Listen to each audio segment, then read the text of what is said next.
Bonjour, bienvenue dans la leçon numéro 6. Pour commencer cette leçon, je vais vous raconter une petite histoire. Alors qu'il était sur le point de mourir, un vieil homme décida de projeter le film de sa vie, le bilan de sa vie sur Terre. Ce qu'il avait accompli. Il constata alors qu'il avait toujours rêvé de changer sa vie, et chaque jour passant, il répétait toujours « Demain je change ». Jour après jour, il se disait toujours la même chose, sans que jamais rien ne se produise, ni changement, ni passage à l'action.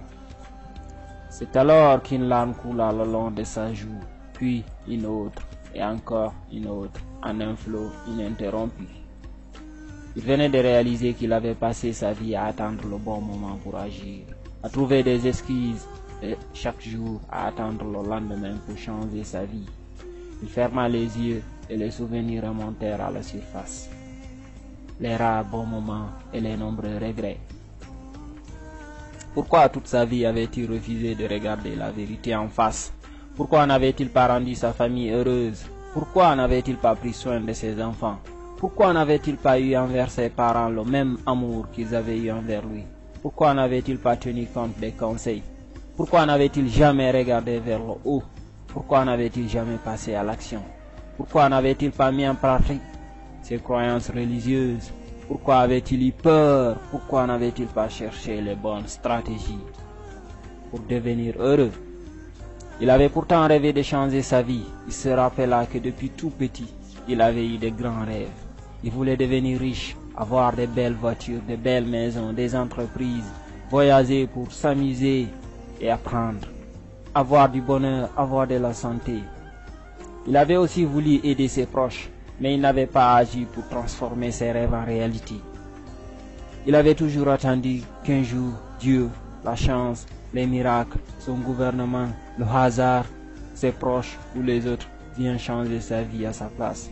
Et il se dit, si seulement j'avais agi de la bonne façon, si seulement j'avais au moins essayé. Chers amis, saviez-vous que cette histoire est l'histoire de la plupart des gens actuellement? C'est peut-être même votre histoire si vous repensez à votre passé et que vous faites le bilan de votre vie. Ou alors, ça risque d'être votre histoire si vous ne décidez pas de faire immédiatement les choses que vous voulez faire dans votre vie. Voyez-vous, nous avons tous des rêves dans ce monde. Mais c'est regrettable que parmi plus de 7 milliards d'individus qui vivent sur cette terre, la plupart meurent sans avoir réalisé ou au moins essayé de réaliser même la moitié de ce qu'ils voulaient. Et tout ça parce que tout simplement on attend le bon moment pour le faire.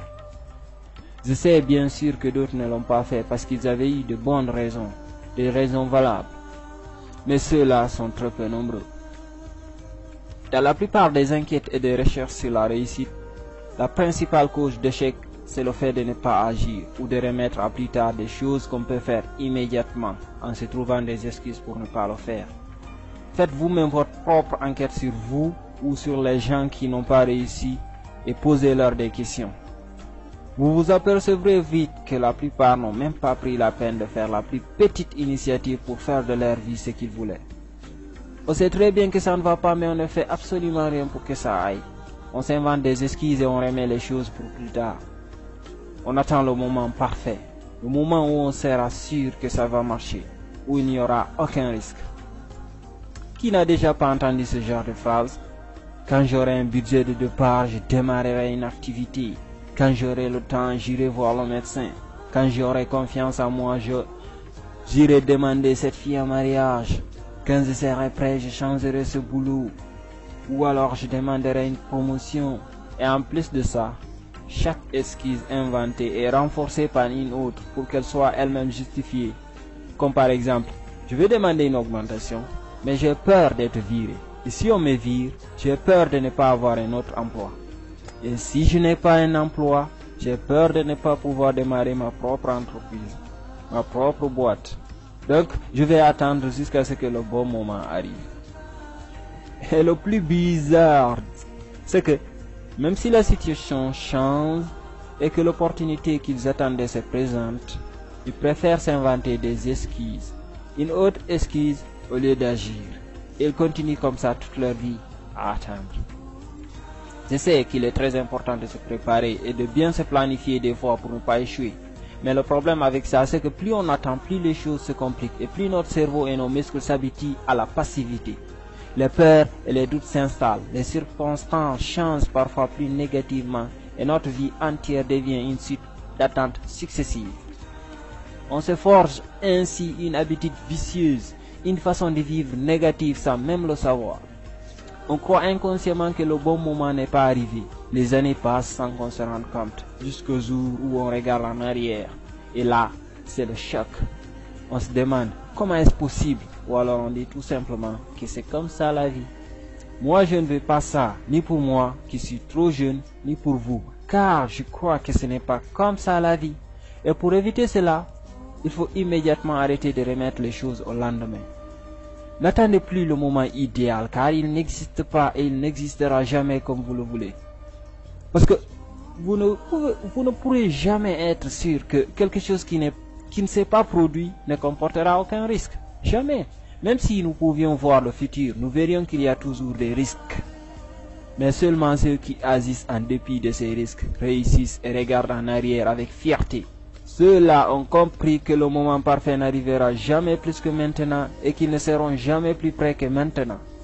Bravez la peur, allez de l'avant et réglez les problèmes et les difficultés au fil du temps qu'ils avancent. C'est ce qui les différencie des autres et qui fait leur réussite. Quand ils veulent créer une entreprise par exemple, ils savent bien qu'il faut un budget de départ, une étude de marché et un plan bien défini. Mais ils ne cherchent pas à ce que tout soit parfait. Ils sont prêts à commencer de nulle part, à se lancer même dans le vide, aller petit à petit jusqu'à trouver le bon élan. Donc, ce que je voudrais que vous fassiez, c'est que vous vous posiez les bonnes questions, pour savoir si les excuses, les préalables ou les obstacles qui vous empêchent de commencer vos projets, vos rêves, vos aspirations sont vraiment valables. Si elles valent vraiment le coup de vous faire attendre, et si oui, demandez-vous comment trouver rapidement une alternative, car l'attente ne fera que vous rendre la tâche plus compliquée dans 99% des cas. Et oubliez complètement les notions de risque zéro et de moment idéal. Il y a toujours une alternative. Il suffit de bien réfléchir et d'ouvrir les yeux. Si votre rêve vous paraît trop grand, alors découpez-le en sous-objectifs et allez-y petit à petit. Inutile de vouloir atteindre des sommets tout de suite. Si vous ne savez pas comment faire quelque chose, demandez ou entourez-vous de ceux qui en savent. Cultivez à partir de maintenant la bonne habitude de faire immédiatement. Je dis bien immédiatement tout ce qu'il est possible de faire immédiatement. Ne remettez plus rien à demain si vous pouvez le faire aujourd'hui. Agissez toujours et tout de suite. Ne remettez rien à demain tant que c'est possible de le faire aujourd'hui. Définissez clairement vos objectifs. Planifiez-vous, cherchez quelques renseignements et lancez-vous mes amis. Sinon, vous connaissez la suite. Rendez-vous à la prochaine vidéo.